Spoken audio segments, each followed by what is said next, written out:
Hello students, welcome to online tutorial session. Today we will learn the different type of or the categories of operating systems. Okay, so used on the way a user interact with the computer and the way the computer carries out the job assigned to it. One can broadly classify the operating system into the following categories. Okay, so number one is the mainframe operating system. So these operating systems serve the mainframe computers and are used in the areas like web server, business servers, railway booking, stock exchange, etc. With a larger number of people are actually capable of accessing the computer at a given time. Okay, so mainframe operating systems are specially developed for handling such a large volume of data and can process many jobs at a given time. So the example of this operating system is OS/390. Okay. Now we're coming to the next topic, next type of operating system, that is a batch processing operating system. So such an operating system is used for processing a set of jobs without any human intervention. Okay.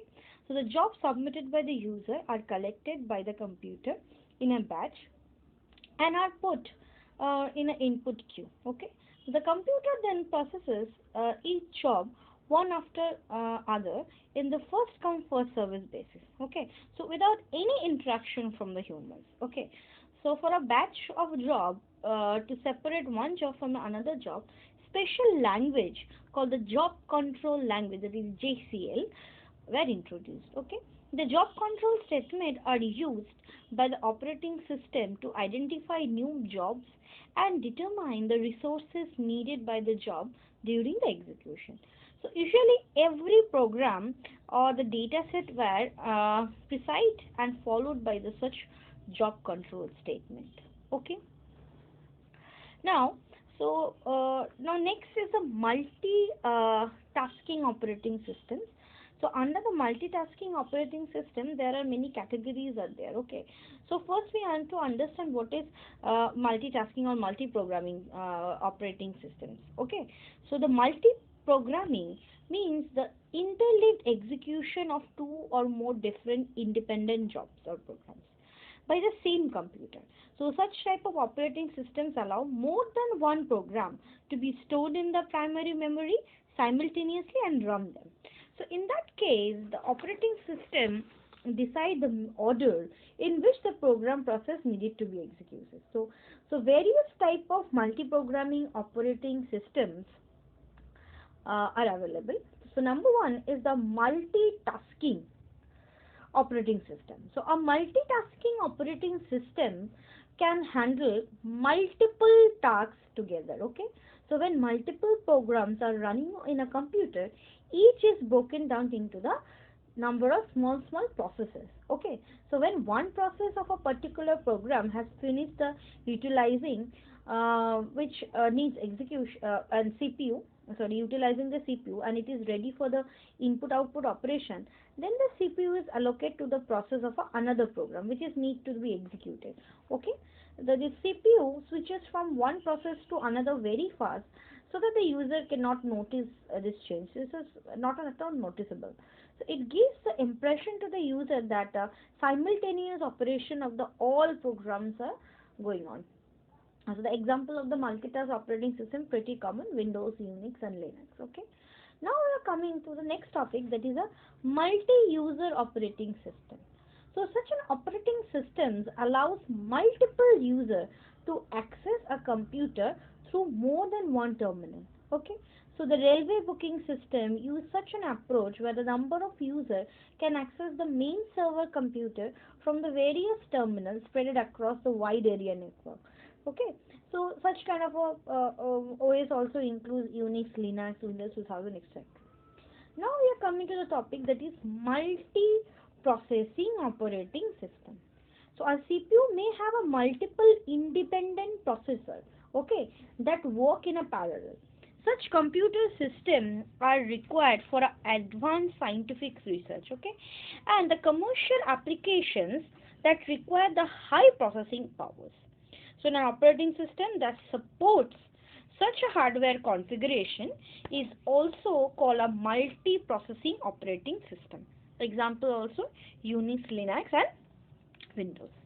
Another one that is a very popular one is actually year after year question is coming. What is time sharing operating system? So such an operating systems allows various users to share the total available time of a CPU. Okay, CPU, not only total time of a CPU, also the memory and the other resources of the computer system under its supervision. So the time sharing is a process by which many users can simultaneously use the computer system such that each user is given the impression that he is running his own computer. Okay, a computer system achieves this by use of a multi-programming and a special algorithm. Okay, so Unix workstation is also an example of this uh, unique time sharing operating system. Okay, now the next topic is the real time operating system. Okay, so it's also coming question, what is real time operating system? This type of operating system are used in a places where the response times required for the data processing is critical. For example, in case of air traffic control, flight control of artificial satellite, real-time simulation, in such cases, this type of operating systems are required. This type of operating system are designed to respond to the external interrupts that require immediate response of the computer system. So the OS includes LINX, RTX are the example of this real-time operating system. Now we will move to the next one, that is mm, distributed operating system. Okay, so in such a system, the several computers that are connected together are processes a given job by sharing the job load between them. So an operating system that supports the distributed processing should have a special features to coordinate the operation and the flow of data between participating computers. So Amoeba is an example of this such kind of operating systems. Actually, generally, that's actually in this type of operating system is an advancement to this world. Okay, so various autonomous interconnected computers communicate each other using shared communication network. So independent systems possesses their own memory unit and CPU. So this is are referred as a loosely coupled system or a distributed system. So this system processes differ in size and functions.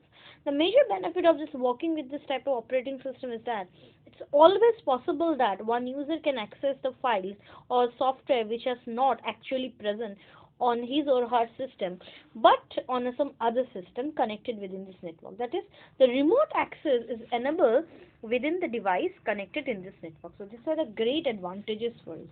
Okay, next one is the network operating system. So this type of operating system is used in the computers connected in a computer network, like using a LAN. Okay, such operating systems should have capable of sharing communication from other computers connected to it. So to access the resources from other computer, the user may have to log into the remote computer using the proper password. Okay, so this type of systems run on a server and provide the capability to manage data, users, groups, security, application, and other networking functions. So this type of operating systems allow shared access of files, printers, security, applications, and other network functions over a small private network. Okay, so one more important aspect of this networking operating system is that all the users are well aware of the underlying configuration of all other users within the network. So there are individual connection, etc. So and that is why these computers are popularly known as a tightly coupled system. Okay, and one more pretty common operating system is there, that is the personal computer operating system.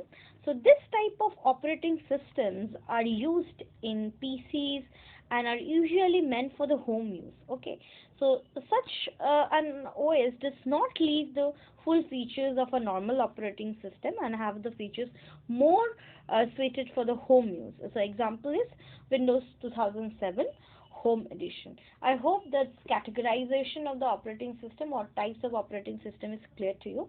Thank you, student. I'm ending my lecture over here.